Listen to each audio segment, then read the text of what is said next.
watching Casino in the background. Because casinos, yeah. So I've had a Casino in the background. Great movie. It's a great movie, man. And like, it's a 3-hour movie, though. I've literally finished it both times I've been Which here. one do you like more, Casino or Goodfellas? Oh, man, that's a toughie. Damn. I've seen Casino the most. Yeah. I like them both, man. I don't think I can pick one between the two of them. It's hard. Yeah, I think the first one I saw was Goodfellas. Yeah, me too. And Casino to me just both iconic, man. Both iconic. De Niro. Iconic. De Niro, Joe Pesci. Yeah, too good. I can't pick. Although I like the beginning of Goodfellas better than the end. I like the entire movie of Casino. There you go. Yeah, That might be it right there. Casino to me has a better arc. Mm-hmm. Look at you. Yeah, It reaches the fourth wall. It reaches the fourth wall. It's not as drawn out as Goodfellas. Goodfellas has like that extra act kind of ending portion of it, you know? Yeah. Or the helicopter scene and like, you know, it's like, Classic. I didn't need all that. No. You know, I didn't. They always called us Goodfellas. Yeah. Ray Liotta, rest in peace, man. What a fucking G. Never thought. Not to be confused with Ray Dalio. No, he doesn't have principles. Well, welcome back to the #1 financial literacy podcast in the world. And we also apparently review movies. That's what we do here. Yeah. Sitting next to me, my partner in time, the one and only Saied Omar. Oh, thank you, man. Sitting next to me is my partner in crime, Chris Nahibi. Welcome back to the show, everybody. And not behind the ones and twos is the Thunder Down Under, Haroon. More PTO, this guy. More PTO. He's honestly on, Mr. PTO. I'm beginning to think that we are the vacation. Like he comes here when he's not when he's not working. Yeah, exactly. No, in his defense, he's doing his real job, his day job. Yeah, let's just call it that. Sure. Yeah. Uh-huh. What do you mean? Yeah, that's what he's doing. He took the PJ up somewhere in Northern California and said I couldn't make it again, and we're like, all right, you know, I mean, you got to do what you got to do, bro. Yeah, exactly. So before we hop into the show, a couple disclaimers right off the top. Number one, I am really sensitive about the thinness of my hair at the moment. Who's been making comments? Avery Andon got at me in the comment section of a post and was like, "Hey man, you and me need to go to Turkey." Avery, by the way, has got thin hair and he's receding. He's a little bit older than me, but you know, good looking dude. Right. I ain't judging. But he's like, "You and I need to go to Turkey and get a hair transplant. You're the only guy I know who's got worse hair than me." And I was like, God damn, bro, I had a transplant. It was a very expensive one. These are studio lights, bitch. What's your excuse? Right, exactly. I remember there was a point in time when you would handpick the restaurants you'd go to be based on the lighting. Yeah. No overhead lighting. Elevators? Fuck you. Get the fuck out of I here. will take the stairs, bitch. Wait, you want to go into a convertible? No. No, yeah, exactly. No. I don't got my hat with me. Yeah. So anyway, I'm not upset by it that much. Yeah, I'm upset by it. Do a lot of positive feedback off the Jordan Franks episode. A lot of people liked it. Really? Yeah. Of the 4 people who saw it? Forget the YouTube, man. People listen to it on the podcast. No, the streaming numbers were pretty good. They were pretty strong for that.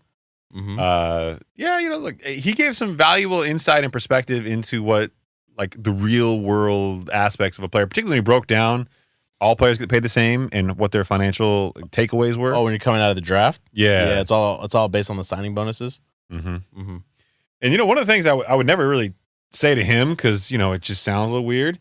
He was a fucking unit when he was playing, man. Like, he was in incredible fucking shape. I looked up some of those photos. I was like, God damn. Yeah, that could be mistaken, bro. You might hear, like, you got a unit. Like, Yeah, I know. That's why I chose to refrain. It's one of the few moments of self-restraint that I have shown. It was hard for you. With a hot mic. Yeah. I was like, yo, give me the workout routine, man. Right. And then he told me he had, like, the discipline of a soldier instilled in him from his father. And I was like, well, that's why I'm fat. There you go. Yeah. Well, I mean, so for everyone listening, we had enough episodes and enough of a backlog to not have to record tonight.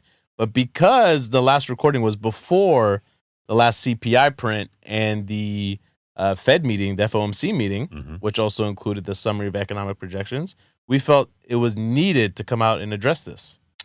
Yeah. So I'm going to come right out swinging. All right, look, the FOMC decided to hold rates and not increase them, which was what we predicted. Right.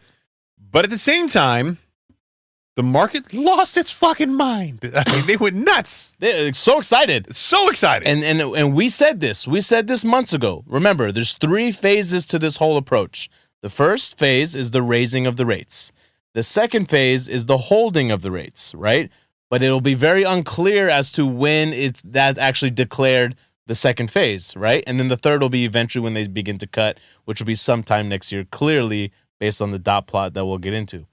But clearly everyone now firmly believes that, they held again for now, the third time or fourth time in a row? Mm-hmm. We're officially in phase 2. Well, and Jerome Powell kind of said that we were done with the raising for now and that he expected there could be as many as 3 rate cuts next year. And as soon as he said the word cut, he could have said anything. Yeah. Cut the lights, cut the reel. As soon as he said the word cut, with a hot mic in front of him, in front of people who were recording and right. The gloves are off. Right. The economy was like, YOLO, everybody spend some money. Let's go. I just hate the way, because he's so aware that everyone is hanging on every last word, and he's taking these questions in the post-game press conference. Okay. You do know it's not basketball, right? Yeah, but just to be clear, we're making it basketball. Okay, all right. Yeah. Yeah. So he's taking these questions in the post-game press conference, and everyone is asking him, when are you going to cut? So are you guys going to cut soon? So we've been holding for a while now. So he keeps having to tap dance and tiptoe around this conversation. And he finally eventually got to the point where he said, the view of cutting rates is starting to come in sight. Yeah. It's like, come on, man. That's like a girl saying, I feel like I could be committed to you. I'm getting more comfortable with the idea. I just need to see more bank statements. Yeah. Do you have a credit card statement that I can see maybe? Yeah, exactly. Do you give a reference? Yeah. Is there someone that I can call? Right, exactly. Yeah. That's what it feels like. I just need to feel like I'm appreciated. Right. And you do that with money. So I've got a whole theory on the whole Jerome Powell thing. I really do. And it's probably going to be somewhat inflammatory for people. But before I do, it's a question that just occurred to me. Okay. And I want you to be honest because, sometimes I might get a little zany with my theories here. Okay. But how many times do you think Jerome Powell's gone to a restaurant and someone's been like, hey, Jerome, I'm a big fan. Mm. Love what you're doing, fucking up the economy and everything. And what do you think about a rate cut, Yeah, exactly. That's got to happen once, right? It has to. Yeah. Come on. I mean, his family members, right? Or somebody did some gangster, walk by a table he's at and put scissors on it. Yeah, just some scissors. Just leave scissors there. A knife? Just look at him. Yeah, exactly. They bring a steak knife. He's hey, like, waiter, take his knife. He ain't cutting shit. This guy doesn't know the first thing about cutting. Yeah, swallow that shit whole, bitch. Yeah. Exactly. That's exactly what's going on over here, bro. I mean, think about what was Thanksgiving dinner for him like this year? I mean, he's eating stuffing with hands, right? Come on, man. He's got to have family members that are looking at him like, bitch, you were uneninvited. Get the fuck out. Hey, Uncle Jerome, remember that one time I had a job? I worked at Spotify, motherfucker. Yeah, exactly. And his niece comes in. Hey, Uncle Jerome, I used to get toys from Hasbro, but nobody works there anymore. Right. You did that. Yeah, because of you, I'm probably going to have to live in one of these tech towns that are going to be built. You heard about this, right? Yeah, no. Oh, you haven't heard about this? A tech town that's going to be built? What does that tech mean? town. So like Google, Facebook, all these companies, right, are looking to buy huge plots of land. They already have that. That's Menlo Park, bro. Yeah, no, but they're going to build homes for people to live in. So now they're going to not only be in control of your job, but you're going to live inside one of their homes too. Yo, you ever see that show, Severance? No, I haven't. I fucking told you to watch that show. Listen, why do you not listen to me? We're in season 5 of Grey's Anatomy. There's like 5,000 Fuck you. I know. Like, honestly, I've told you not to watch that bullshit Grey's Anatomy. Watch Severance. You will like that shit. I will, yeah. I just need to find... That did not seem fucking genuine at all. Time. I will, yeah. We need an editor. We need an editor. Don't put that shit my computer can't handle this. You want a fun fact that I can just help you understand? I'm not the asshole here, okay? I want you to know that. Okay. You told Haroon... What'd I say? Captain PTO... Okay. To give the hard drive to our editor to test. Yes. Captain PTO ain't here, bro. No, he gave it to him. No, the editor has it. We're gonna pick it up from him on Friday. We're gonna see. Hey, and if you guys notice a drop off in quality, you can send all your emails to Haroon at higherstandardpodcast.com. Yeah, that's Haroon, Haroon at higherstandardpodcast.com. Yeah, not to be confused with what he calls himself to his neighbors. Hey, my name's Aaron. Yeah. I wish I could be a fly on that wall, just watch him interact with people outside of here. You know it's so fake, too. It's so, because he's not so himself. fake. No. Even on the show, people don't understand. He's not a nice guy. No, he's not nice at all. He's so fucking mean to me. He's mean to all of us. So mean. Hey, Chris, you gaining some weight there, huh? Like, just saying hi. And then he's like, hey, I bought you a chicken sandwich. It's fried. Yeah. Like, come on, man. Bro, he's king sabotage. Oh, dude, he sabotaged every time. He loves that shit. He bought fucking fries. I said chicken. I said, literally, dude, hey, man, just get me the chicken nuggets, the unbreaded ones. Right. Just give me those. Yeah, the grilled ones, yeah. Somehow they miraculously always come with fries. Yeah, and he brought you the mac and cheese. The mac and cheese. You didn't want the mac and cheese? I didn't eat it. He ate it. Yeah, I know he did. He ate both of them. There was one. No, he ate both. There was two. You just didn't see me the second one. There was two, bro. Like I don't want to call nobody out. I feel like we're having a classic higher standard garage podcast. Yeah, those are good, man. Those are good. Car fucking turning on and shit when we're sitting there talking. Just like off the cuffs, man. Hearing weird ass sounds, mosquitoes everywhere. Yeah. Remember we used to light the mosquito candle? Oh my God, I forgot about Yeah. that. That's right. So the trash cans were 4 feet to our right. Damn. Yeah. You were sitting on weights. We literally started from trash. I was sitting on the weight. Bro, I swear to God, my leg fell asleep so bad one time I couldn't even walk. That's why. I pulled my groin. That's ultimately why you decided we need a studio. No, I felt like we needed a studio because it was so cold and hot in there. We were just sweating our ass. My headphones, the last time we recorded in there, because it was so hot, because it was a hot day and we were in the garage and the car was in there. My wife had got back from some place earlier. It must have been like 100 degrees in there. Yeah. I felt like we were literally Joe Rogan sitting in his sauna because my headphones had so much sweat on them afterward. I was like squishing out water. It was like, it was not good. It was bad. Wasn't good for anybody. So let me get back to my theory, okay, before you took me on an alternative route here. I truly believe after the last FOMC meeting where Jerome Powell came out in November and said, hey, we're going to have higher for longer. I don't see any cuts. We're not talking about cuts. He was very, right, as they say, very hawkish. Yeah. Which I don't know why they don't say aggressive. Yeah. Like, why can't we just say aggressive? Yeah, he was negative. He was very negative. Yeah. Very aggressive. That's all that means. Hawkish means he's negative. Yeah, he was trying to be a bully. He was being a bully. Yeah, he was very bullyish. Yeah. That's a much better term. Yeah, but then it can be confusing because it could be bullish and or that bitches. Means positive. Yeah. Bitch-assness. Yeah. So he showed all bulliness, no bitch-assness. Yeah, there you go. In any event, I think the White House said, look, okay, get his ass in our office. And Biden has him come in. Hey, Jerome, man, you political at all? You think so, huh? I got a little thing going on next year. It's called an election. Mm. And I would like to do better than the 42% of this country who want me currently back in office at this moment in time. Yeah. I don't need to do a whole lot better. Trump's at about 47%. I just need 5-6%. Mm. You know how I get there, Jerome? Mm. You need to change your fucking song. Yeah. Okay? You give me a lot of ooh la la la Fugees. But why would Jerome Powell need to listen to him? And I need a whole lot of DMX. Yeah. X gonna give it to you. Yeah. You've been dying to say that into a microphone. it's kind of my fantasy. Yeah. And I think honestly that has something to do with it. But why would Jerome have to listen to him? Because monetary policy is supposed to be separated from fiscal policy. I don't think he has to listen to him. But if you think about it in the context of Jerome Powell, let's say that did happen. There was actually an article on Zero Hedge which suggested that this did happen too. This is post me coming up with this ideology, and I haven't read the article yet, so I don't know if there's any facts to substantiate it. Okay. Just somebody happened to mention after I tweeted that there was an article that came out. Mm-hmm. But if you look at the macro 10,000 foot elevation back down on what happened, right? Mm-hmm. I would argue that, he didn't do anything different, right? No. He didn't. He just came out and changed the way he sounded. Just changed a couple of the words. So there's a lot of people out there on YouTube where they'll literally analyze the statement because there's a statement that the Fed releases, right? And a lot of the vernacular, a lot of the verbiage that's used in that statement is copied and pasted over, and then they modify key terms, right? Mm-hmm. Where, growth is strong versus growth is moderated, right? It's like, so then you can really just focus in on those key terms. And I think he decided to use a little bit more of a positive tone this time around.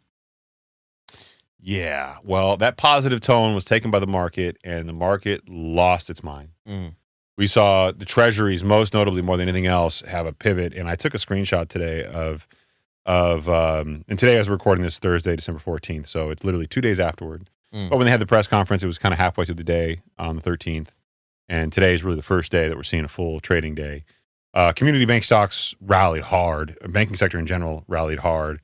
But when I saw this screenshot, or this on CNBC, I took a screenshot of it real quick, and I thought it was pretty indicative. And I don't think the day ended here where the market was, but it certainly will tell you. So we had the bond market, right? We had the two-year Treasury note at 4.388%.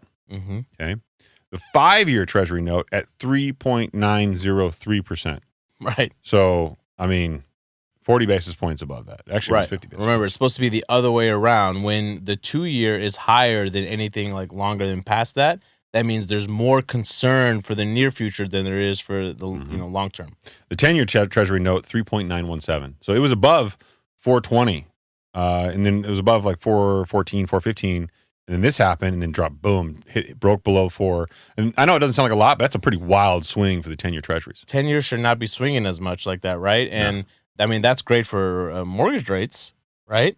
But what that could ultimately do for home prices, we'll get into a little bit later in the show.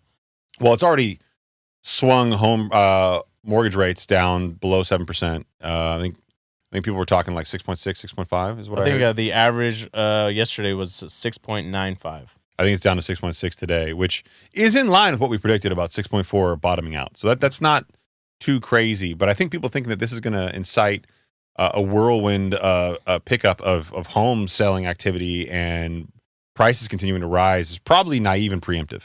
It is, because I don't see that happening. I believe 82% of homeowners right now that have a mortgage rate of 5% or less. Yeah.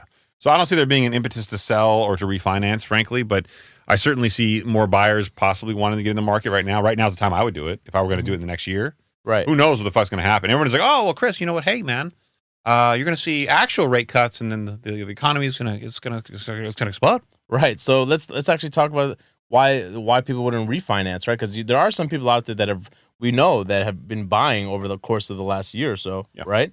And typically what you hear is, okay, it's okay, buy now, and then when the rates come down, then you can refinance, right? But you wouldn't want to refinance right now, even when rates have now dropped to 6.6%, I think you said, or 6.4%, right? Let's just say somewhere between 6.5% and 7%. Yeah, and if you're starting to believe what everyone in the Fed is saying, and when you look at the dot plot by the Fed that they released in their summary of economic projections, that there's going to be at least 3 rate cuts by the end of the year, right? Then why would you refinance now? You'd want to wait for it to get pushed out even further. No different than why would banks want to lend out their money until they realize they've reached the top of the rate cycle? You wouldn't want to refinance your home until you reach the bottom of that rate cycle. Yeah. And let's be honest, I mean, 40% of the homes in the U.S. are owned with no mortgage. God damn. Right? That's a big-ass number. And you got 35% of the purchases being done with all cash. Okay? So just those two alone, that takes a whole lot of real estate off the market right there. Why would they have any interest in even being affected? If you were closing all cash, you don't give a shit about the rate. Nope. Okay? If you already own your home in cash, you could refinance and buy another piece of real estate. Why would you do that at all-time highs? You would wait. Right. So you're probably not going to do that right now. And then there's the rest of the population.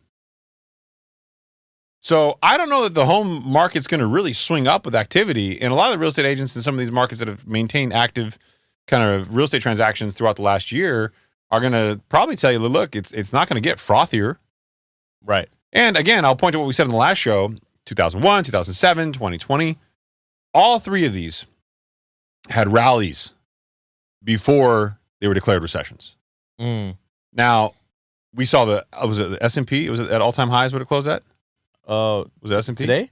Yesterday. It was yesterday. It was the Dow reached 37,000. Was it a Dow? Was it Dow? The Dow and the S&P was close to 5,000, I believe. Okay, so let me see. Let's look at that. That's S&P closed at 4,700. Okay, that's a meteoric rise in just a day. And what I'll tell you is, okay, look, 13 years artificial interest rate deflation. You've had one of the most prolonged periods of economic prosperity in American history. We've had what we thought should have been a recessionary start with January, February, March, Q1, and April, May, June, Q2 of 2022.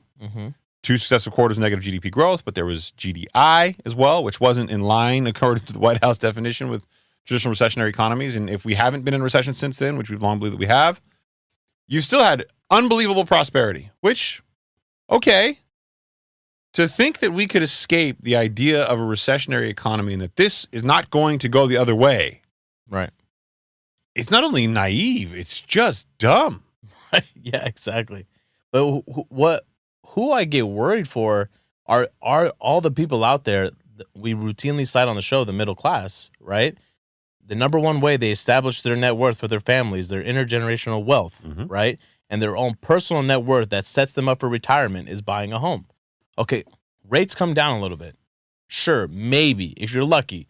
If we're lucky, you'll get more supply, right? But that also means more competition, right? And I feel like it's only going to drive home prices up. You know, I hear talking heads all over, the media talking about how, historically rates at 6% is still good. Like, oh, dude, it's like 2% below the historical average. Yeah, right? Okay, you're good. Like, people in the 70s had to deal with this. Yeah, man. From 1975 to 1980, the median home price was somewhere between $25,000 to $75,000. Okay, we're talking $400,000 now, and if you're living in a large metropolitan area, it's probably closer to $500,000. Yeah. So it's not apples to apples. No, it's wildly different. When you look at that in relation to inflation, and in relation to, at least adjusted for inflation, and in relation to income, none of which have kept up, and it's just incredibly impactful. The interesting thing is this is why investing in your 401k now and really maximizing your employer match, if you have one, is valuable. This is why, on top of that, going into low-cost index funds, even if that's just where you're starting and you're just beginning, even if it's $50 a month, $100 a month, whatever you can afford, just a dollar cost average your way into the markets, because owning more stock and equity is an easy way to get into the game. And if you want real estate ownership and you can't afford to buy some real estate investment trusts, some REITs. Yeah. It just gets you in the door to build that, and never touch it. Never leave it there. Continue to do that consistently over time and build something from an equity perspective that you have for a worst case event scenario that you're not able to buy a home, because whether we like it or not, that dream is so goddamn unaffordable right now. It's impossible. One of the things that people ask all the time is, how do you survive a recession? Yeah, we actually got that question on the live tonight. There's no easy answer for that, because everybody's impacted differently based on their financial position. But number one, pay down your high yield debt, right? Your credit card debt, which is probably over 20% interest. Pay it down. Oh yeah, some are as high as 30%. Yeah, pay that down. Okay, if you got a really expensive car payment, you might want to reconsider your car. But if you can't get out of it, fine. That's still longer term debt. It's longer term amortizing anyway. Your home debt, your rent, you got to have a place to live. Okay, fine. But that credit card stuff needs to go first and foremost. Okay, and there's no sense in saving in a high yield savings account earning you, call it 5% or 5.5% right now, if you're paying 20, 30% on your credit card. Yes. Pay the credit cards off first, number one. If you cannot have credit card debt going into a recessionary economy and keep from having it, you're already on the right path. Right, because that is a question that I actually hear and see a lot, is if I have high credit card debt, but I also don't have a proper emergency savings plan established, which one should I do first? And I understand you want to feel like you're doing a little bit of both, right? I mean, put a little bit towards your savings and also pay down your debts, right? And hopefully you have something in your savings account, at least to hold you over for a month or so, or 2 months, right? But your first primary course of action should be to tackle that debt. Yeah, and I actually just did a really, really long interview with, I think it was USA Today. God, it's terrible that I don't remember. Where we talked about this, and that was specifically the question. If you had credit card debt and you wanted to save and you didn't have a savings at all, what should your plan of attack be? And my plan of attack is always going to be the same. Pay off your credit card debt as soon as possible. Yeah, because look, if you were to lose your job, you're not going to be able to pay that credit card debt next month anyways. And people always want like the cheat code. There's only one cheat code that I can really think of. And, I assume most people in this position don't own a home because of what we're at today from an affordability perspective. Yeah. If you own a home, you could refinance. You could look into rolling that debt into rate and term refinance, something to that effect, or maybe some cash out to pay off credit card debt. But you can consolidate your debt that way. But I assume most people aren't in that position. What I tell people is there are some promo credit cards that allow you to do debt consolidation, but there are considerations here to think about, which are really, really unfortunate that people don't always see these things. Number one, let's say you've got a Wells Fargo credit card and you've got a Bank of America credit card and you got a Chase credit card, right? Generally speaking, if you want to consolidate your debt onto one card and you get one of these promos where they give you like 12 months of zero interest. Yes. Right? You can transfer all your balance transfer credit card. You can transfer all your balances in. Right. It's got to be with a new credit card bank. So it can't be Wells or Chase or B of A. It might have to be Citibank's credit card offer that you consolidate into. Right. Because Wells isn't going to let you consolidate your card into another card at 0% interest. You really want to make sure that you've thought this through and made sure that you can pay this thing off within that time frame.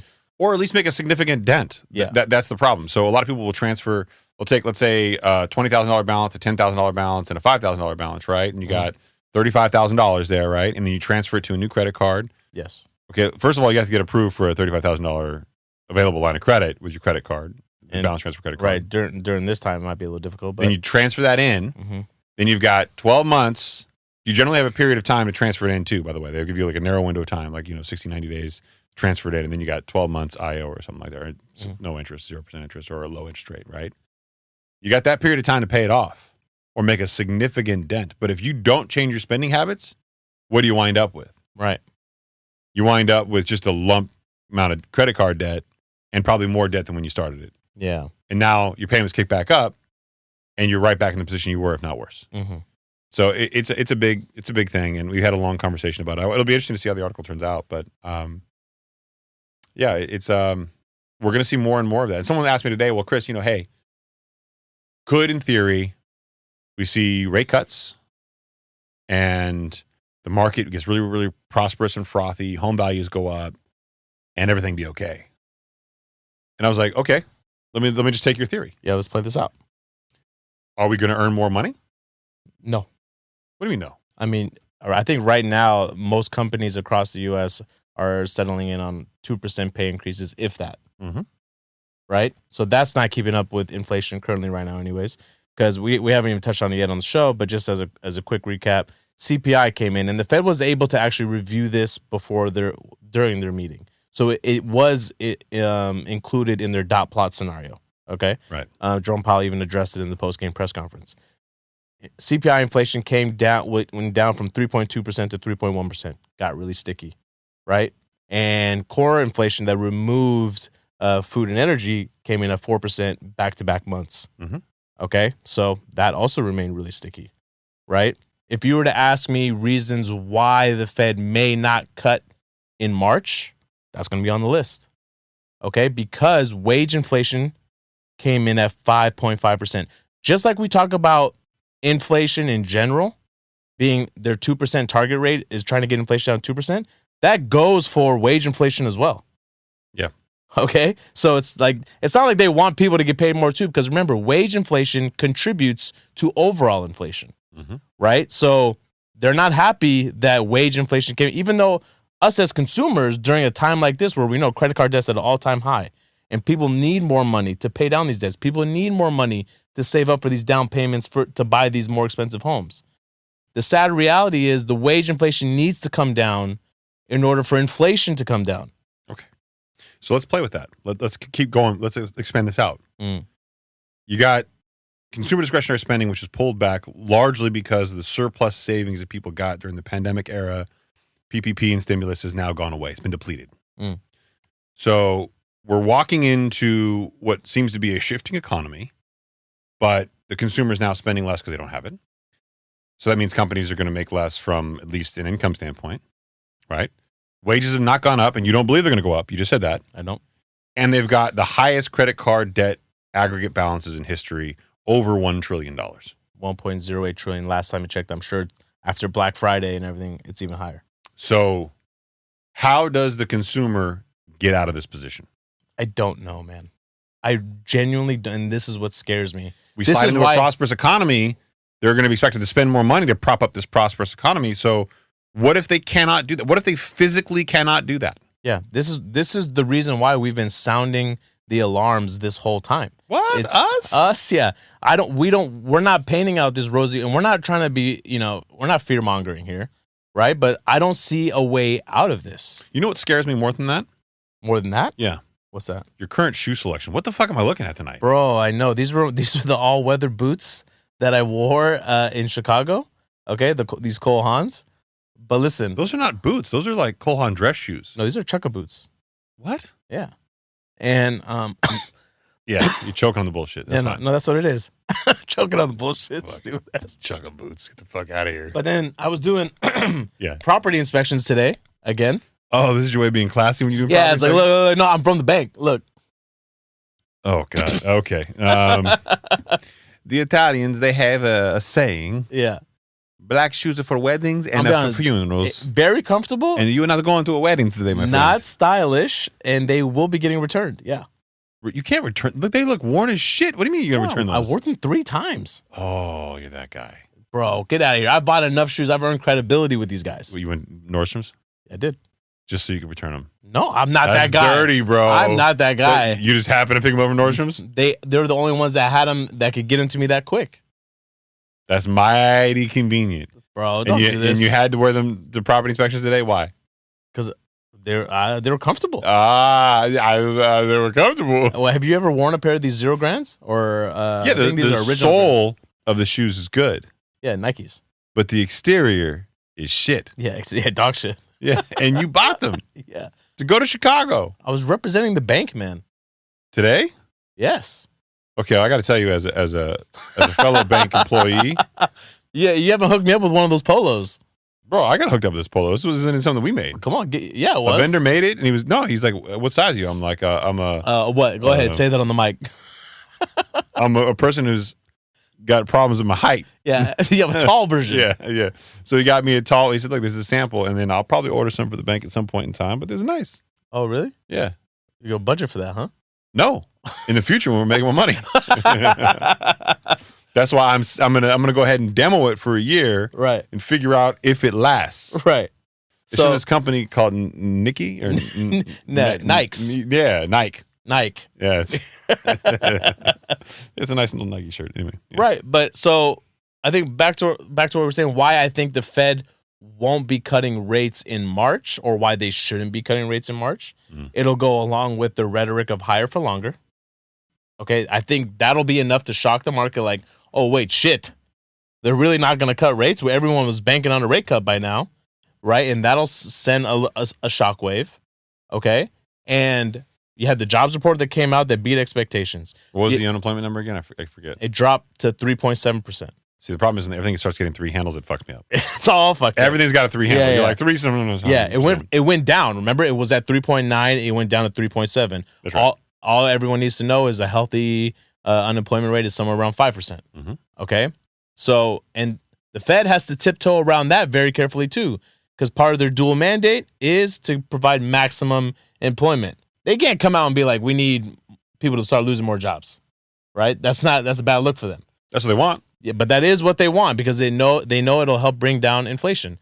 So you have a jobs number that beat expectations. You had inflation that was sticky on all fronts.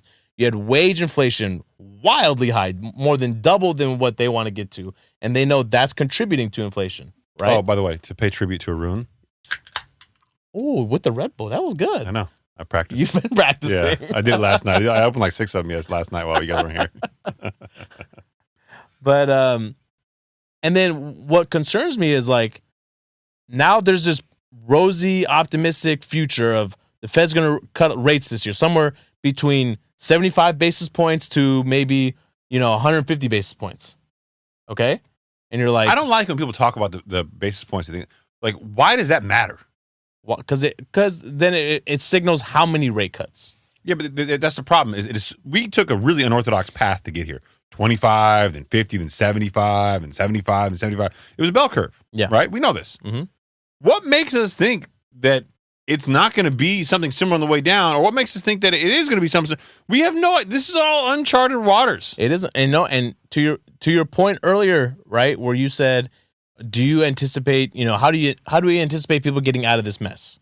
Mm-hmm. Right, corporations across the country are going to become less profitable, right?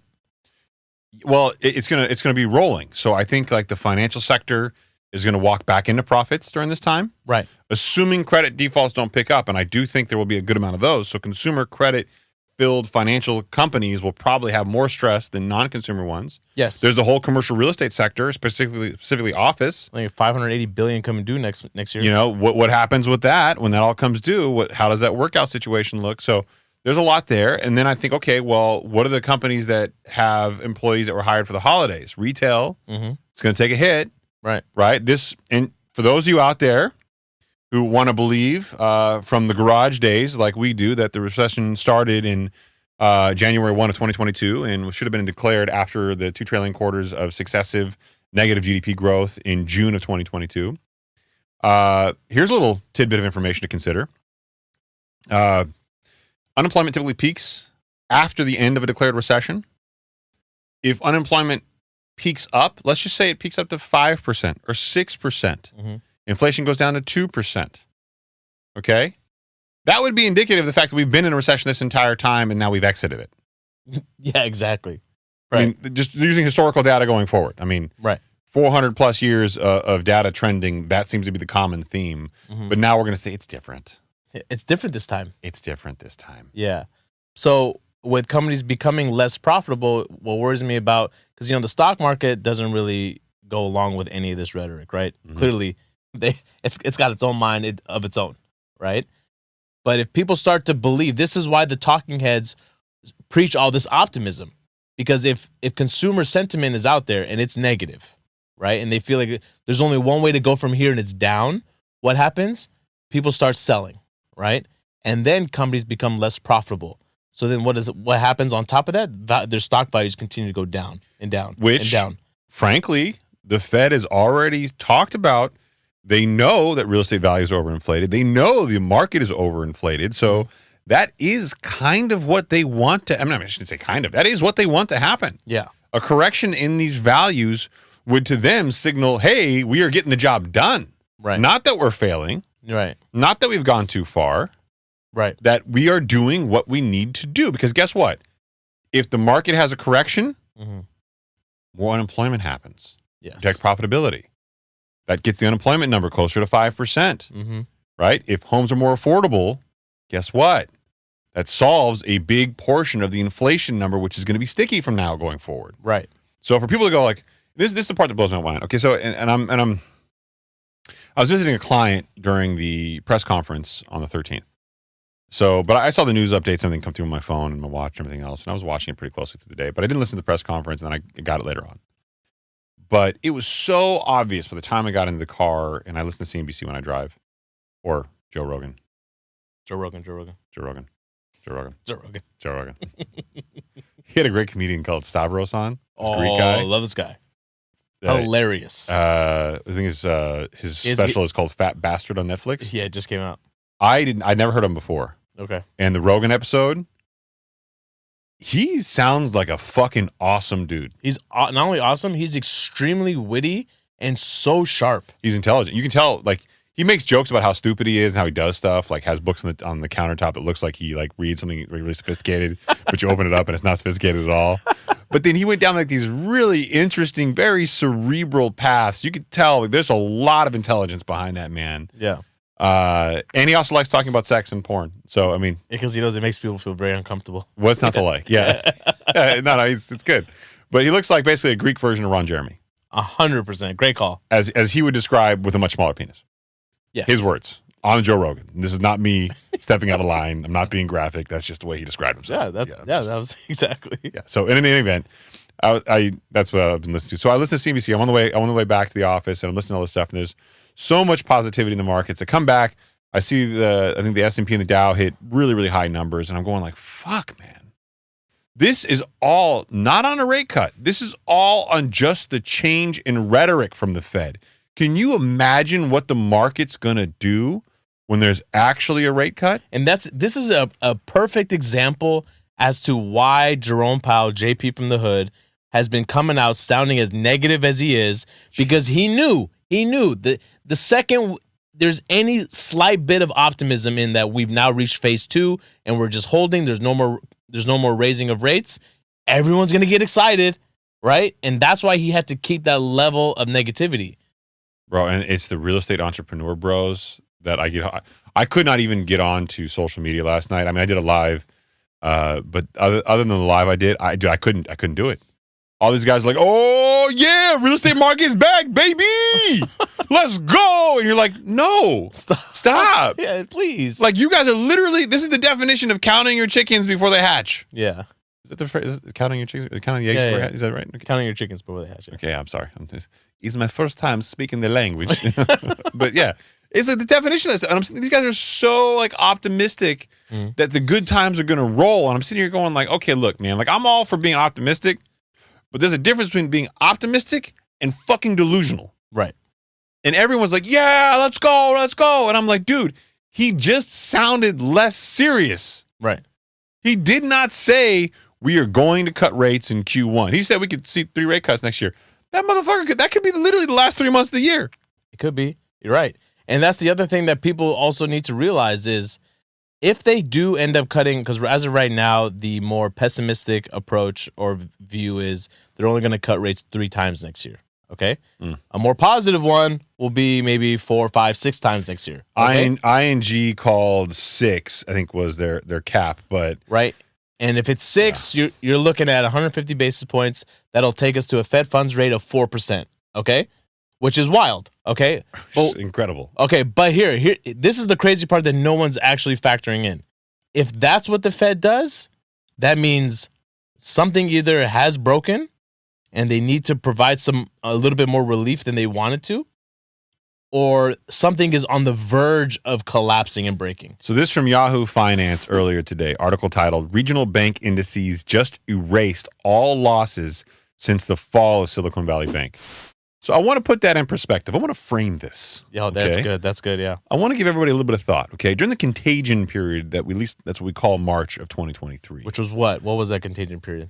There was a run on banks which led to the ultimate failure of 3 banks, Signature Bank, Silicon Valley Bank, and First Republic Bank. And this is because there was unrealized losses in their treasury securities portfolios. Right.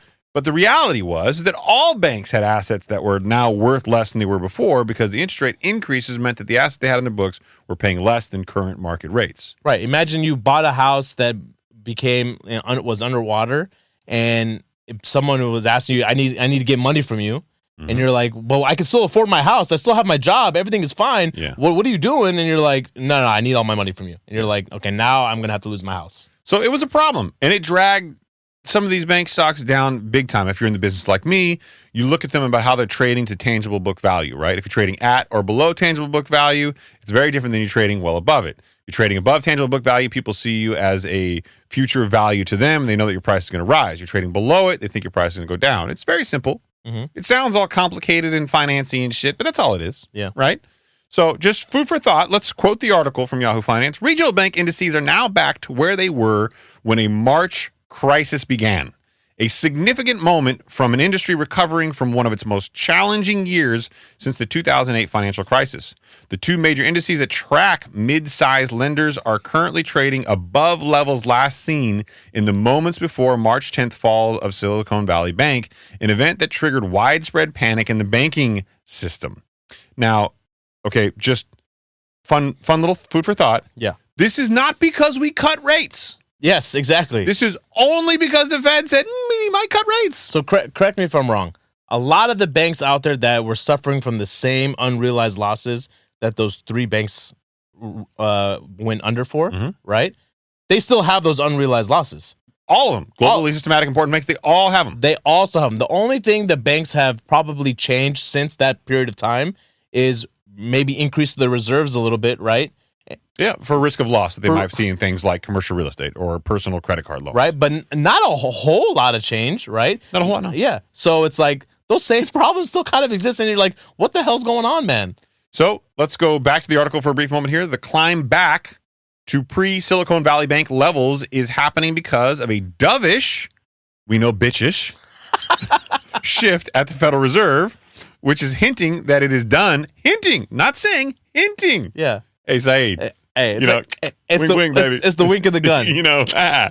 I might I might. I might take you on that date. I might do that thing you talked about. If you're lucky. That one time. Yeah. Hey. Hey. I imagine this is probably the way Jada Pinkett talks to Will. Oh, man. You gotta bring her up. Hey, Will. We were having such a good time. Hey, Will.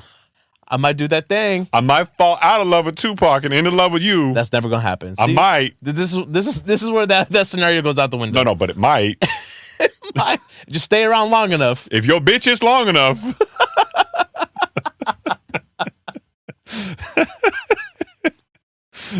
So, which is hinting that it is done raising interest rates after its most aggressive tightening campaign since the 1980s, which I would point out is before Saied was born. On Wednesday, Fed officials say they now expect the central bank to cut rates 3 times in 2024. And the market lost its mind. Yeah. Practicing that all day for today. Yeah. So that was a big shift in the sector. And it makes sense because a lot of people were investing that want to invest in these things and get upside potential. They were waiting on the sidelines. And I get it, but I would point out the Fed also has a really bad history of getting this right. Oh, yeah. Their predictions. Are you okay with it? You like choking? Sorry, yeah. No, you're right. 11 out of the last 14 times we've fallen into a recession when they've had to raise interest rates to fight this off. Yeah. And it's not what we think it is. So, yet another article, CBS News. Economists now predict the U.S. is heading for a soft landing. Here's what that means. Before we get into this, I want to point something out, okay? I just want to be that guy. Okay, be that guy. Okay. How many fucking times have we heard the word soft landing over the course of the last year? I mean, everyone's praying for it at this point. Yeah. Okay. A soft landing. Yeah. As opposed to a hard landing. Am I wrong in thinking that if we were able to somehow achieve a soft landing, okay? Which I hope I don't, because if there's a hard landing, people will lose their jobs, lose their homes. It'll be all bad. Okay? You don't think so? No. A hard landing, you don't think people will lose their homes and jobs? Isn't that the definition of a hard landing? Would you like to die by 1,000 cuts, or would you like to die by me punching you right in the jugular? Me personally? Yeah. Yeah, one shot. Yeah. Yeah. So that's my point to you. Am I wrong for thinking you're always wrong, baby? If we do successfully land a soft landing, okay, that's only setting up an even harder landing in the future? Well, and this is where if you buy into my conspiracy theory about the White House and Jerome Powell, right now we're looking more like the 1940s economies. I don't know why I squeaked a little bit there. Forgive that. Yeah, I gave economies. Not the 1970s, but we could certainly face a 1970s-like economy if we saw inflation go back up the other way at any point before or after they cut rates. That could be a very scary proposition. And now with an election in between, we've always said, even going back 2 years ago when we were starting the podcast in the sweat box of my garage, we always said that November 5th, 2024 election was a pinnacle period that could be very problematic if politics got involved. The last thing you want are politicians fucking with your money. Right. Let me tell you what happens. Politicians make money. You lose money. Right. That's the way that works. Right. How much is Nancy Pelosi worth? I'll wait. Exactly. She's in the 2 comma club. She did 2 comma. I saw what you did there, by the way, with the thumbnail. The thumbnail was gold, right? That was so good. The 2 comma club. But that is okay. So to clickbait, motherfucker. Yeah, to put our tinfoil hats on, or keep them on, I should say. Right. One of the reasons why the Fed may cut rates and why Jerome Powell did go down to Biden's office, right, is that those interest payments for the government are getting really expensive. Okay. Oh, dude, it was like was it 300 and something trillion dollars or no billion? Yeah, billion. Well, it's going to be at this point at the rate that it's going, it's going to be $1.7 trillion a year, which is more than what we spend on our military defense. Yeah, that's a problem. Okay, when as a country as a whole, we make somewhere between 4 to 5 trillion. Okay, trillion, and we spend 6 trillion. So we're already in the hole. Okay, and you're telling me we're about to walk into times where how do they make their money? Tax revenue, right? People aren't going to be making as much money. They're going to be paying less taxes.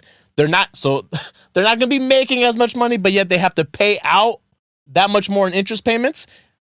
Biden's looking at him like, Bidenomics, baby, how do you expect me to do this? I need you to start cutting them rates. First of all, Bidenomics is a made-up expression. Okay, the only person that believes that is Biden. All right. Second of all, to the guy who got at me on YouTube complaining that my explanation of Milton Friedman's contributions to income taxes we know it today was wrong.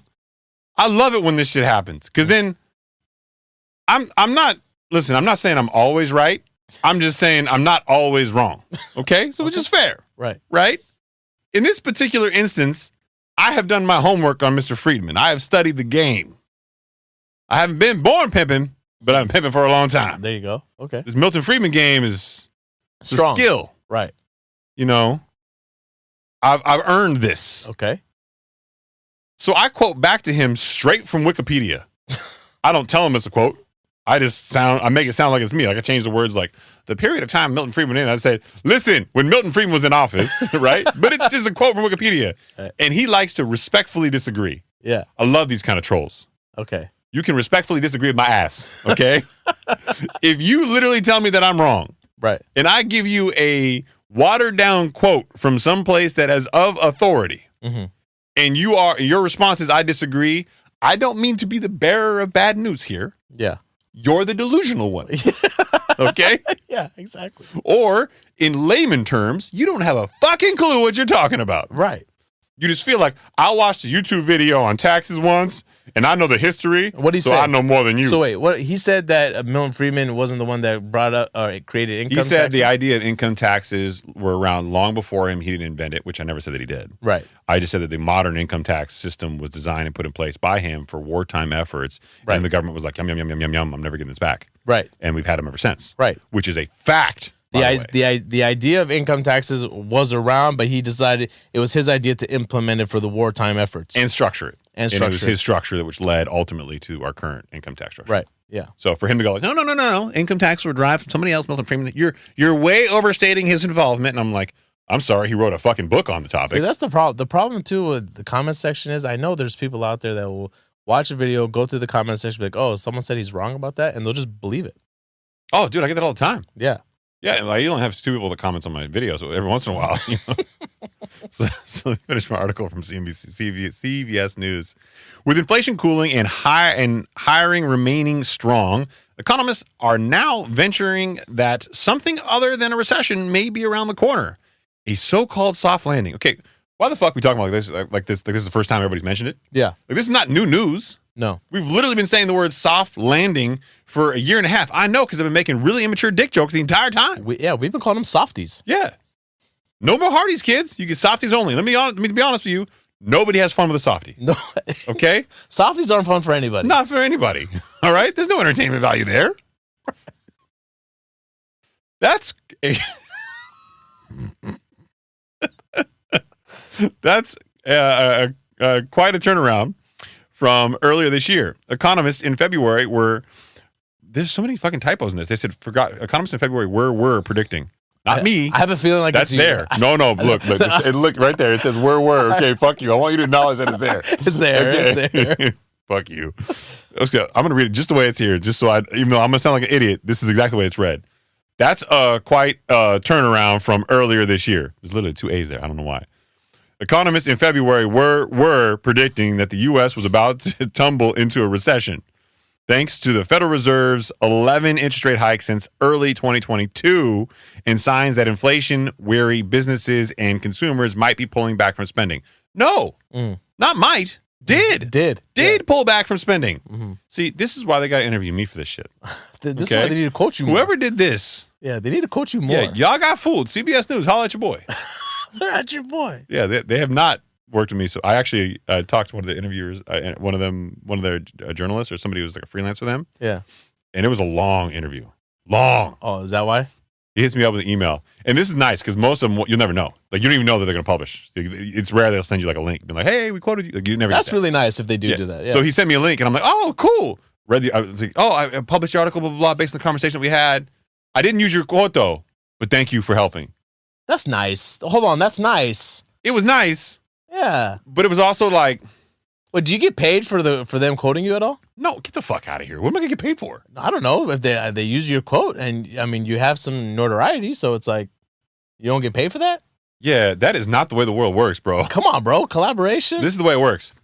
You're welcome for me talking to you and putting your name in a sentence. Yeah, it's gonna get how many clicks? Yeah, no one clicks on that. No, it's rare that somebody actually like links back to you. Yeah. It never happens. You're just like, oh, Chris Hebe with First National Bank said that CDs are at their highest point for the next year, and you should get one now. You should get.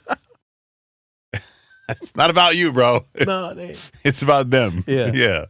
So and that's the other problem that's interesting there. But okay, so might be pulling back. It is. Yet so far, the economy has continued to plow ahead. Softie, plow. I don't know, man. Do you really feel you really feel like the economy's plowing ahead? Not with a softie, no. No. And inflation is retreating faster than some economists had expected. I disagree with that. Okay. We've always thought that it was going to slow its cadence down. Now, I do think that we're closer towards, in the last 6 months, inflation has averaged closer to 2% than it certainly has to 3%. Mm-hmm. So I think there's some truth to that. Did I think it retreated faster than economists expected? No. I think some economists expected it to last longer. I think some didn't. But do I think that it's all gumdrops and lollipops, come first quarter next year? No, not at all. And remember what we said, shelter makes up such a huge component of this inflation figure. For CPI, it makes up somewhere around 34%. For the PCE report, I think it makes up somewhere around 18%. I'm glad you brought this up because the next sentence, it's for you. You're welcome. See what I did there? Cerebral. Yeah. Cerebellum. Some types of products are even seeing deflation or a decline in prices compared with a year ago. You know what's not seeing that? Shelter. Home values. Yeah. And you know what they're going to need in order to get to that 2% target range? Jesus. Yes, they will need a little bit of Jesus, a little bit of Moses, a little bit of Prophet Muhammad, a little bit of everybody. Okay? But I like what you did there. See what I did? What there? about the Buddhist? The you Buddha. You don't even know, dude. The Buddha themselves. Hey, dude, there was a 1,000-foot long sleeping Buddha in Afghanistan that they found? That was underground. Oh, you got an article for that? Yeah. Well, I read this years ago. And you just pocketed that for now? We just brought it. You brought Buddhas. Yeah. I'm really okay. You might not know this about me, so I'm just gonna. Oh, okay. I know a lot of things about you. There are some reoccurring themes with my news feed that have really shed some light into myself. Very introspective. Yeah. Are you ever fascinated by what comes up in your feed? You're like, damn, they think this is me. They think this is me. The Instagram one's very carnal, right? It's like, oh my God. Yeah. He clicked on a girl that cooks. He must like titties and chicken. Like it's very carnal. The Instagram one's the devil, right? Yeah. But so typically speaking, my Instagram one's a different story. But in my news feed, that's where I feel like you get to know me. Oh, right? Okay. There are some reoccurring trends that are stuff that are not financial that come up consistently. Shipwrecks. Shipwrecks? Finding shipwrecks underwater. Because you were so into James Cameron, right? And I don't know what it is. Yeah. I'm like knee deep in shipwreck stories and like just all that shit. Okay. Another one, archaeology. Really? I fucking love archaeology. I did not know that. Yeah. I love the study of humanity, particularly Graham. Was it Graham Stevens? No, it's Graham Stevens? Yeah. Graham Stevens. Graham Stevens? Yeah.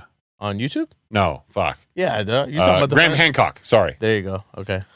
Graham Stevens. Chris, think Hancock. Graham Hancock. Yeah, sorry. Too easy. Yeah, this is there.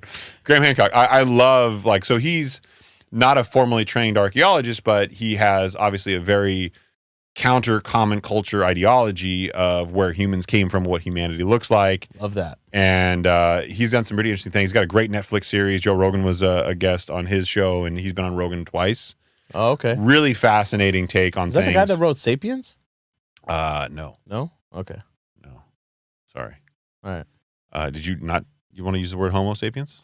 Oh, the name of the book was Sapiens. I know, I've read it. I'm just fucking you. The Federal Reserve sounded cautiously optimistic on Wednesday with Chair Jerome Powell saying he was, quote, pleased with the progress, end quote. I'm glad somebody's finally pleased him. In the battle against inflation and the Fed's goal of keeping full employment. So in order for the Fed to reach their target inflation rate of 2%, and why you should care about that is because when they do, then they can bring rates back down and your credit card bills will be cheaper. The company you work for will be able to manage their debts better. Maybe you'll be able to afford a home, right, in a decent area. They're going to need home prices to come down in order to hit their 2% target range. From the beginning, Chris, you remember that I said this. They're going to jump off their 2% target rate. I said you did say that. I said that from the because you know why? I don't think they're ever going to hit it. Ever? I mean, not anytime in the next decade. Unless home values come down, they're not. And what's going to happen when rates get cut, when the 10-year we're already seeing, you said mortgage rates at 6.4%, right? Mortgage applications right now are coming in hot. Oh my God, can you imagine what's going to happen if we hit a 5 handle for mortgage rates? Because look, Chicago Mercantile Exchange, okay, they haven't missed, just like Bloomberg's world interest rate probability. These are the indices that actually project what's going to happen with the Fed funds rate. Okay, they haven't missed yet. They're predicting 4% Fed funds rate by the end of next year. If a Fed funds rate is at 4%, what does that mean for the 10-year? No. Common misconception. I know, but it could have some correlation.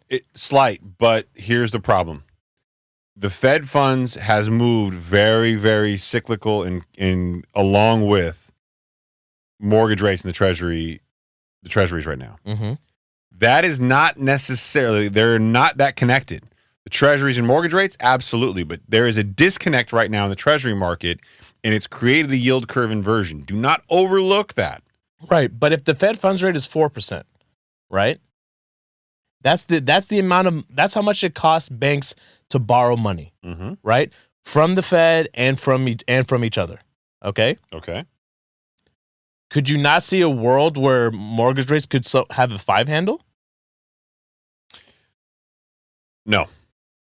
Really? Okay. I don't see that. No. Okay. Well, if mortgage rates even have a low 6 handle, okay, we're already at 6.4%. If we get mortgage rates back to a 5 handle, here's a prediction for you. You're going to have to go to a much longer mortgage amortization. Otherwise, you're going to freeze out the home market. You're going to fucking lock it up. Because the values are just going to shoot up, right? Yeah, the value is going to shoot up. It's going to become so unaffordable. It's an affordability issue like we never will ever, be able to dig ourselves out of. You'd have to have like a 50-year mortgage or a 100-year mortgage or some shit to make sense of it. Right now, think about it. We're now hearing a common conversation is that it's cheaper to rent than it is to buy. Why would I buy? 52% cheaper. It's $1,000 a month on average cheaper to rent than it is to buy. Yeah. $1,000, right? So it doesn't make sense for people to go out there and buy a home right now because everyone's just sitting around waiting for values to come down. Well, according to the Wall Street Journal, okay, reputable source, only one problem, not a reputable person. Janet Yellen on why she predicts a soft landing for the U.S. economy. U.S. Treasury Secretary acknowledged such an outcome would be rare, but says the data are clearly pointing in that direction. That's like Jim Cramer saying it's going to be okay. Yeah. It's not going to be okay. It's not. It's been a matter of a debate among economists for a while. Can the U.S. economy achieve a so-called soft landing with inflation falling back to pre-pandemic levels without a deep economic slowdown? Deep economic slowdown? You can't get a deep slowdown. Can't be deep with a softie. Can't be. You know? U.S. Treasury Secretary Janet Yellen, a former chair of the Federal Reserve, is confident it can. She sat down with the Wall Street Journal, because she can't stand up, economist reporter Nick Timiraros, that's how it's spelled, at the Wall Street Journal CEO Council Summit in Washington to explain her views on that and more. Wall Street Journal, question number 1. You ready? Yeah, hit me with it. Inflation has been much better behaved in the second half of the year. Headline inflation is down to 3.1% in November from 9.1% in June of last year. Core prices rose 0.3% last month from October and 3.5% annualized rate. Is inflation vanquished? But here's the problem with that, Mrs. Yellen. The Fed likes to look at core inflation that removes food and energy. That was Wall Street Journal asking her. Yeah. Now I'm going to be her when I respond. Okay. It has certainly seemed meaningful in the come down. We can make fun of her, though, right? Because she's a villain. This is not based on race or ethnicity. It's based on age. Yes. We can make fun of her age. Yeah.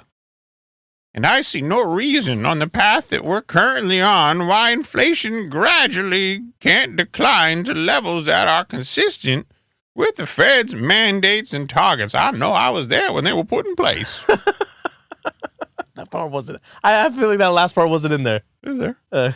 Supply chain issues that resulted from the pandemic and mismatches and disruption in the labor markets both seem to be healing. As that happened, inflation has moved down. The labor market, come on, man. while it remains very strong, is cooling. Some at the job openings come down. The intensity of hiring is diminished some. Job openings did come down. I noticed that. I did notice that. around 8 million job openings, right? Like 8.5 million. I think it is. Remember, for a long time, we were hovering at that 10 million mark, which was like 2 jobs for every unemployed person. Basically, she goes on to say that I personally don't see any good reason to think that the last mile is going to be especially difficult. Really? That's wow. what she said. Yeah. Wow. Yeah. And I'm not making this shit up, kids. That's real. I disagree. I mean, I agree with your disagree. there you go.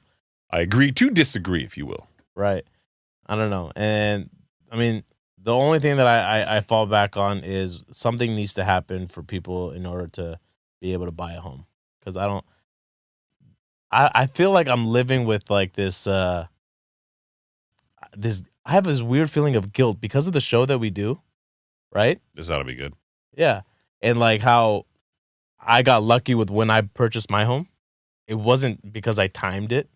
But I feel for the people that I have friends that are going to want to buy a home soon. Yeah. Because they're starting to, create their families, And I worry for them because I think the median age for people now who are like buying a home is 36 years old. A decade ago, that was 30 years old. Mm. Okay? And you're like, man, that could easily be me, And I feel bad for the people that are in this position because if I was in their shoes, I wouldn't be buying right now. No way. No, I couldn't afford to buy right now. No. If I just started? No way. No way. And so it makes me feel, so I feel like, and it sucks because I know the path that it's going to take in order to get there means there's going to be a lot of carnage. A lot. But it needs to happen in order for people to fulfill that American dream, if you will. Well, life, liberty, pursuit of happiness. Pursuit of happiness really meant, ownership of property. Mm-hmm.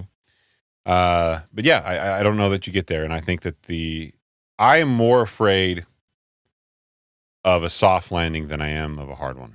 Mm. I'm legitimately more afraid of a soft landing means my son may never have the same opportunity to buy a home the way that I did.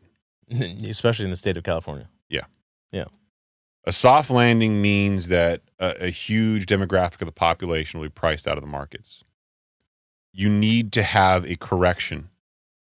And Grant Cardone put out an article today saying that 2024 will be the biggest housing boom of all time.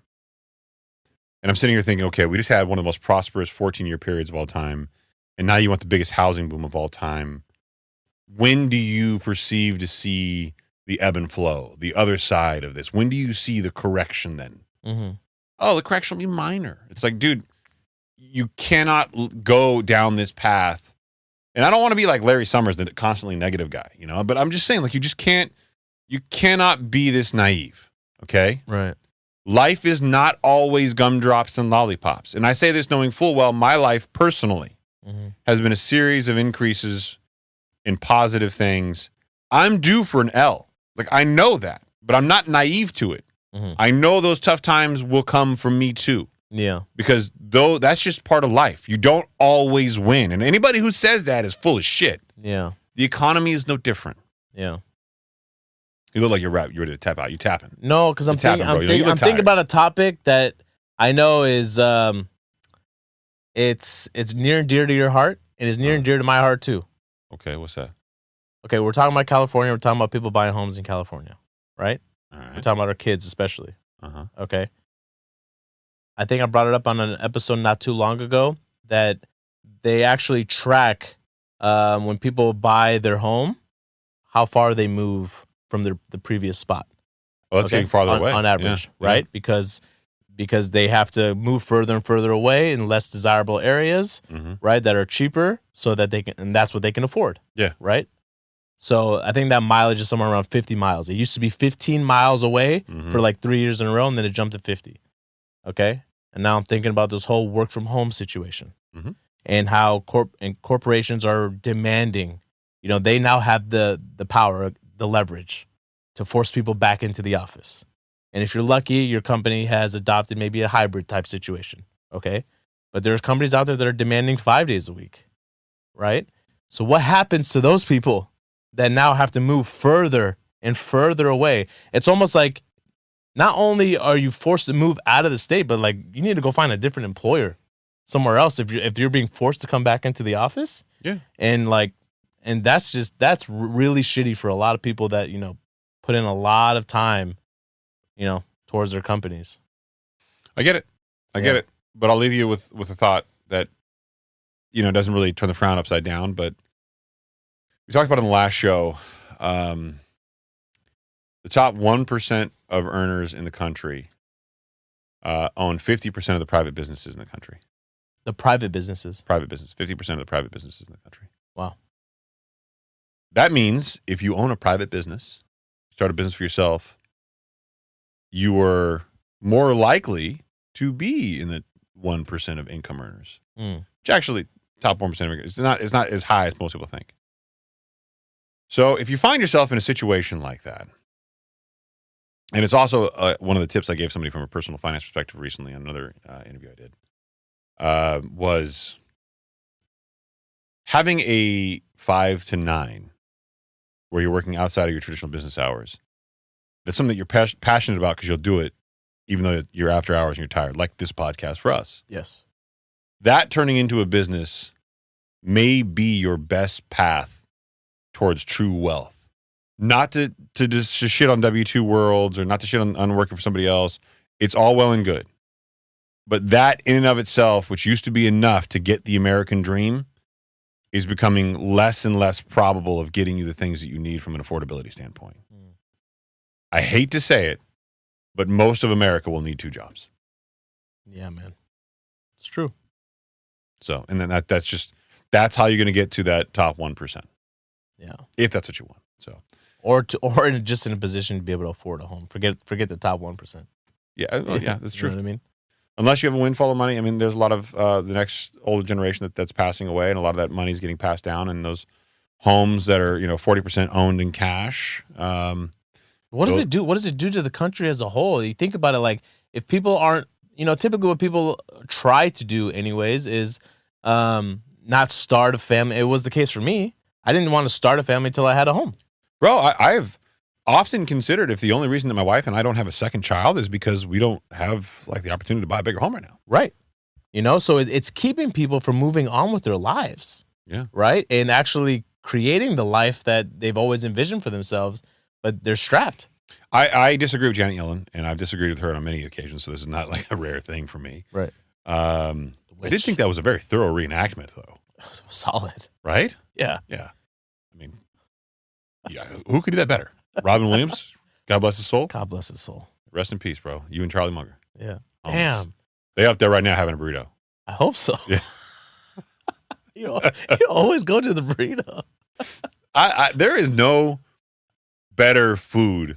A burrito it's clean. A burrito is perfect. It's clean. It's got everything in it. You ask for double meat. You know what? For all of you listening right now, you're thinking this show hasn't provided me jack shit for value. Let me provide you some value. Go for it. Let's go. No matter where you are in the world, okay?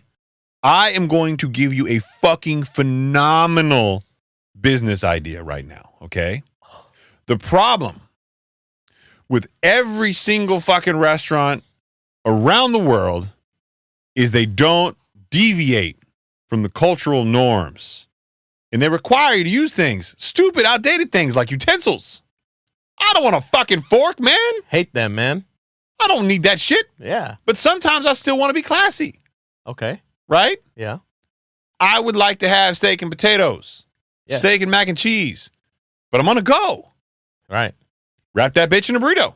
Easy. But let's just not stop there. Sometimes I want Chinese food, orange chicken. Okay? I see where this is going. Wrap that bitch in a burrito. God damn, that sounds good. You need to have a burrito place that functions like an all-you-can-eat buffet of different selections. You make custom, different cultural-inspired burritos. I love this. right? Yeah. I want a chicken tikka masala burrito, brother.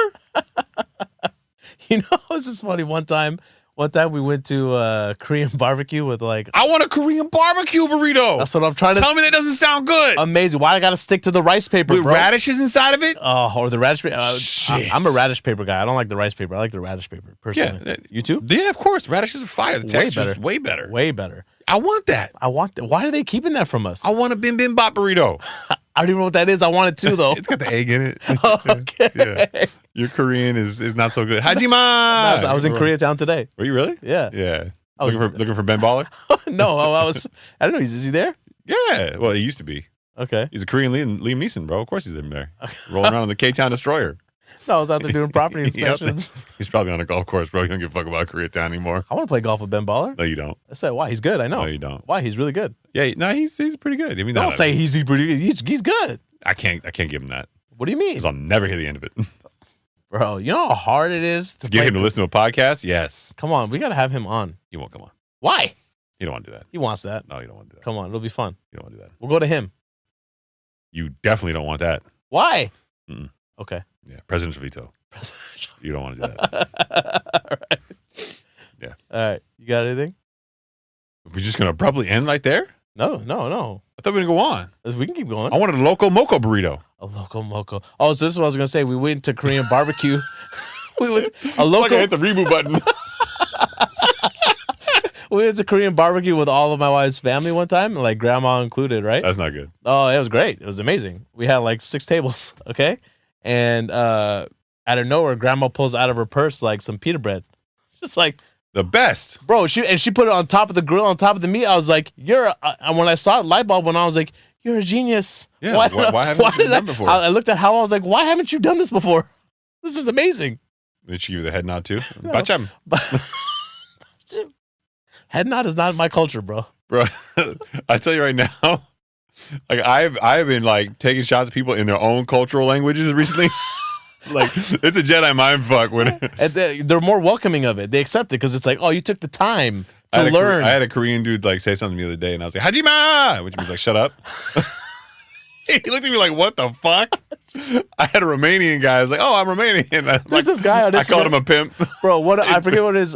So remember, I'm new to Instagram. I'm new to social media. There's this guy out of nowhere when I first got on Instagram, and I'm like trying to figure everything out. And I thought, oh, this is the Reels button. It's like last week. Yeah, it's like last week. It's a reel. I click Reels, and I'm like learning. I'm swiping. I'm like, oh, okay. It's very complicated when you first get into it. I'm really intimidating. I don't want to press anything because I'm like, am I about to go live? Yeah, is my face gonna be on this? Yeah. So then I hit the Reels button. I'm just swiping through, and one of the first accounts I followed after like the comedians that I followed right away was I still don't even know his name, but I follow him. It's this Korean guy that gives you the Korean word of the day. Oh, yeah, I love this guy because it's always like I unfollowed him. He got old. Did he? Yeah. No, I love it because he'll say the Korean word of the day, and it always sounds it sounds super Korean. Yeah, super Korean, and he's really like enthusiastic about it. It feels like it's educational, but it always turns out to be like, shut the fuck up. Yeah. Shut the fuck up. Yeah. And he does like so serious too. Yeah. And then he goes, it stands for shut the fuck up. And yeah, like, yeah, wait, what? You're like, does that make me the racist or you the racist? If I had more Korean friends, I would totally listen and cite this more often. Yeah, and then I've been following around my mother-in-law, and whenever we go to visit her, oh yeah, and every time she speaks Tagalog, yeah, which Filipino, right? I'll try to say the words, and my wife is so used to me making fun of motherfuckers. My wife's like, stop. And I'm like, I'm just trying to learn the language. Right. And I'm legitimately trying to learn the language. My wife can't divorce herself from the idea that I'm fucking with people constantly. I remember when you went to Japan, you were studying like Japanese for some time. Oh, yeah. Sumimasen. Eigo ga wakarimasu ka? Yeah, look at you. Nihongo ga wakarimasu. Well, so when you were out there, when you were going into it, were people like, wait, what the hell? Or so I didn't really get put to the test until we went out drinking in Harajuku, right? Mm-hmm. And my wife and I were on the train. No, we were coming from someplace else, and we stopped in Harajuku. We were on the train. My wife had to pee. We drank our asses off, a bunch of whiskey. And, it's Japan, so everyone's proper. It's like a rainy night. And proper and very clean, right? Very clean, right? And so we stop in Harajuku, and my wife darts off the train. And there's these 2 security guards. Like, being drunk in public there's a problem. Okay. Okay, we went to some underground restaurant. I think we were originally at Shinjuku Crossing, and then we somehow wound up in Harajuku. But we were drinking all night long at this restaurant underground. It was fucking wild. We had a great time. And Danny, shout out to Danny. He listens to the show. He was actually living there at the time, and he's living back in the U.S. now. He listens to the show all the time. But Danny took us around.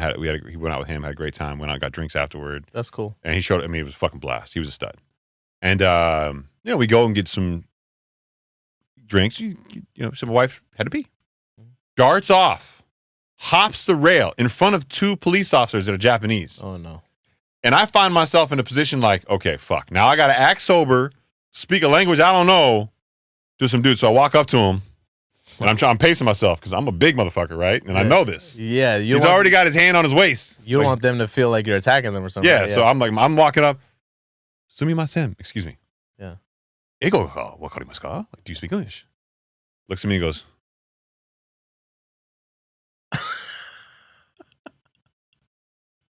Iie?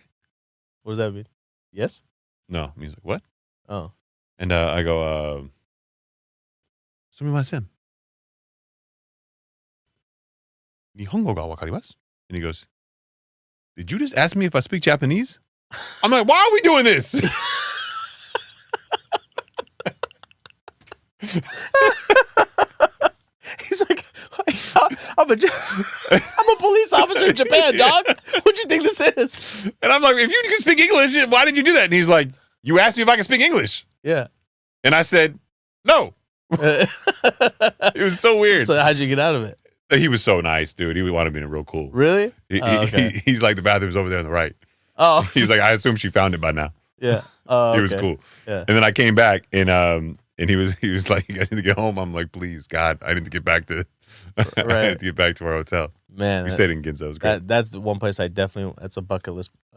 We went there before they moved Tsukugi Market, to Tsukugi, the fish market outside the city. It used to be, Ginza is like their rodeo. Okay. Really high-end stores, really nice place, great shopping. But the fish market was there long before all that became like a high-end area next to the water. All right. So they just moved it outside. Well, not recently. We were there the last year. It was actually that was like a big tourist attraction or what? Yeah, the fish market's a huge tourist attraction. You get up super early in the morning. They bring the tuna from the water. You can literally eat tuna fresh off this big ass fish. Damn. In the market, it's a whole thing. Wow. So, all right. Well, I don't even know how long we've been going for. I do. How long? I'm testing you. A little over an hour and 10 minutes. Oh, really? Yeah. Okay. Cool. Yeah, I've been keeping track of time. I just didn't want you to. I wanted you to get lost in it. I was lost in it. I want to see if we can go full Rogan for 3 hours. We could. It just might go off the rails a little bit. Oh, but the softie, hearty Janet Yellen impression wasn't off the rails? No. Okay. We need to provide people like maybe one day. One day if we ever decide to get crazy and open up a Patreon account where we could let loose a little bit. Jesus Christ. Where it's behind a paywall. It's gonna be so bad. It'll be fingers and belly buttons and shit. Like, it's just not a good idea. I don't know. It might be. I don't know that you want me unrestrained. I do. It would be so bad. Yeah. So bad. I think it would be great. Haroon, what do you think? Say something if you don't want us to do it. All right. I guess we're doing it. I guess it's going to have to happen someday in the future. Yeah. By the way, to our podcast listeners, whether that's on Apple or Spotify, please head over and leave us an honest 5-star review. Really helps out the show. And for our YouTube watchers and listeners, please make sure you subscribe, hit that like button, ring that notification bell. Make sure you do all the moist, goody good stuff. Yeah, that sounds about right. Sounds all right? You do all that shit. Yeah. You got anything else? Nope. All right. Good night, everybody. Bye.